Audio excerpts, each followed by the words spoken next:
Black Ops is one of Call of Duty's most recognizable brands. From campaign to multiplayer to zombies, it is absolutely iconic. But it turns out, Call of Duty's latest entry in the Black Ops franchise is a game that was never meant to exist. What's up, ProGuides fam? I'm Kangas, and the juggernaut franchise of Call of Duty has released yet another installment. No matter what you think of the franchise, whether you're a hardcore fan or someone who thinks COD is just the same thing every year, Call of Duty is still one of gaming's all-time biggest sellers. This year's entry to the series is called Black Ops Cold War, a new addition to the Black Ops sub-series developed by the legendary studio Treyarch. But what you might not have known is that this wasn't always going to be the case. In fact, Cold War never should have existed. 2020 has been a pretty weird year for fans of the Call of Duty franchise. In a normal year, a new Call of Duty game would have been teased and then revealed sometime between April and May. But this year's entry to the long-running series couldn't have been more different. There was no simple reveal this time. Instead, fans had to piece together Easter eggs and puzzles on a site called Pawn Takes Pawn and within Modern Warfare Warzone's mode to get to the truth. The new game wasn't announced until late August, far later than any other Call of Duty game in the history of the series. But there was a reason for the later reveal of this Call of Duty game. While it was set to be released in November, just a few months after its initial release, the game had barely been in development for just over a year. To understand the madness that went on behind the scenes when it comes to the development of Black Ops Cold War, it would make sense for us to have a little bit of a history lesson about COD's development cycle and how the games are usually made. After Call of Duty Modern Warfare brought the franchise into the mainstream, there were only two main development studios producing new Call of Duty titles. One of the two was Infinity Ward, the team who got their start with the original Call of Duty and then really picked up steam with Modern Warfare and the ensuing series and recent revival. The other group was Treyarch, who had been there since COD 3 and had developed the Black Ops franchise. The two teams would leapfrog their games year on year, taking turns each time to release a new game into the Call of Duty series. Eventually, that became far too much for either team to handle. As consoles got more powerful and gamers got more hungry for content, Call of Duty games became bigger and bigger in scope and scale. Activision, the parent company who owns both Infinity Ward and Treyarch, realized that something would have to change. A third development team would need to be brought in to work on Call of Duty games so that the 2-studio release cycle could be extended to 3 studios over 3 years.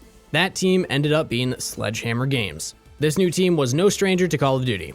They had helped both Infinity Ward and Treyarch on multiple occasions and had even done the bulk of the work of creating Modern Warfare 3 after a controversy caused a group of Infinity Ward developers to become detached from the company. But now they would be elevated from their support role and allowed to develop full games.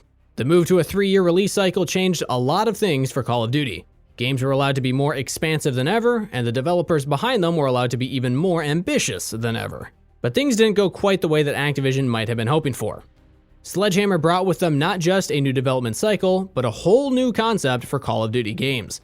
Their first game introduced exosuits and advanced movement, and was widely hated by the community. Their second title, World War II, was supposed to bring the series back to its roots, but many believed that they had messed up too many elements like the created class system, and so was also hated by the community. This year was meant to be Sledgehammer's third attempt at creating a Call of Duty game, moving on from 2019's Modern Warfare and into 2020. It was Sledgehammer's time to shine again. But as we all know now, that simply isn't going to be the case. Treyarch is the studio behind Black Ops Cold War. Ravensoft, another Call of Duty support team, is said to be helping them. And Sledgehammer hasn't even been mentioned. So what's going on? When it comes to the development of new Call of Duty games, leaks and insider information seem to trickle out almost constantly. And 2020's Call of Duty game has been no different. The first time we heard about 2020's Call of Duty release was before Modern Warfare had even officially been revealed, way back in May of 2019. Jason Schreier, a well-known industry insider and journalist who was then working for Kotaku, dropped the bomb on the upcoming Call of Duty title. He revealed that the development of the game was in upheaval, and the duo of Sledgehammer and Raven, who had been leading on the project, would be pushed back into the support roles instead, and Treyarch would step in to right what sounded like a sinking ship. The report stated that Activision had already planned to shake things up with the 2020 Call of Duty release.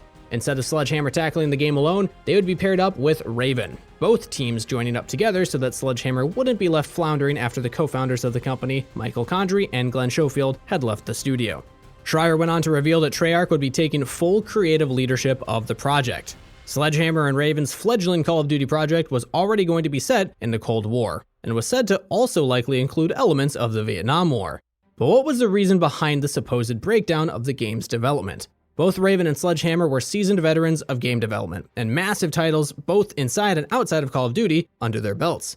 Well, as the old saying goes, too many cooks can spoil the broth. Activision's plan had been to unite Sledgehammer and Raven to make up for the loss of talent in Sledgehammer. Raven's role, coming in to right the ship, was a parallel to Sledgehammer's own task when they worked on Modern Warfare 3. But this time around, Activision's plotting had fallen short, and the two development teams were unable to agree on almost anything regarding the development of 2020's Call of Duty title. With the two development teams at each other's throat, no work being done, and deadlines swiftly approaching, Activision had found themselves at a crossroads. They could let Sledgehammer and Raven continue infighting and just hope that whatever they ended up coming out with would shift copies, or they could step in and pick up a dramatic shift in the development of Call of Duty, the likes of which hadn't been seen since the release of Advanced Warfare. They went for the latter choice. Treyarch was brought in, right off the back of finishing Black Ops 4, to create a brand new game in the Black Ops franchise. At first, leakers and insiders weren't sure if this would be a sequel to 2018's Black Ops 4 or a reboot in the same vein as Modern Warfare in 2019. The truth was even stranger. It would be neither of those things. Treyarch would use the work that Raven and Sledgehammer had already done on their Cold War game and drive it in a new direction, allowing them to weave it into their own Black Ops narrative. It wouldn't be a complete reboot of the Black Ops franchise. Instead, it would take us back between the original Black Ops and Black Ops 2, sitting itself squarely as a true and direct sequel to the first Black Ops game. While it seems a Cold War game was always set to release this year, it's also apparent that Black Ops Cold War was a game that never should have existed, and Treyarch is going to be feeling that pressure more than any other studio. They are no strangers to having their work upended at a moment's notice, and have been going non-stop practically since the development of Black Ops 3. For Treyarch, their major hurdle to overcome has always been their ambition.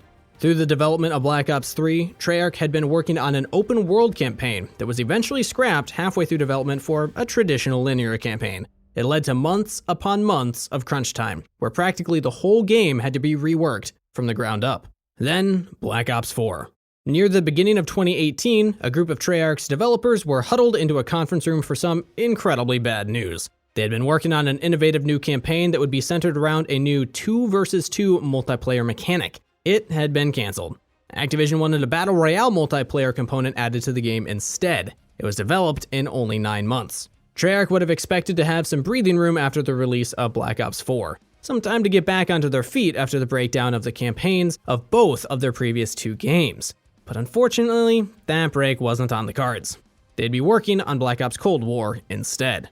Pushing Treyarch's release forward by a year has more far-reaching impacts than just the human impact on the developers at Treyarch. It affects the very future of the Call of Duty franchise as we know it. If Treyarch are releasing their next Black Ops title now, what about next year's Call of Duty? Modern Warfare was one of the most ambitious Call of Duty titles in recent memory. It featured a brand new engine that required half a decade of work to build up. It included a reboot of the entire Modern Warfare universe that was so successful, Treyarch are even weaving Black Ops Cold War's narrative in such a way that they take place in the same continuity. While some may not agree with their multiplayer choices, it featured maps and modes that could rival games like Battlefield in their scope. Finally, it introduced the world to Call of Duty Warzone, a new Battle Royale mode that included locations from across Modern Warfare's modes and went on to be one of the biggest successes of the year. They have also been working on and releasing new content all over the course of the year, not just to Modern Warfare's multiplayer, but to Warzone as well.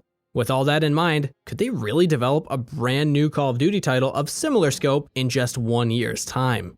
The answer to that is quite probably a big fat no. But that's okay, because Activision might have another idea up their sleeve.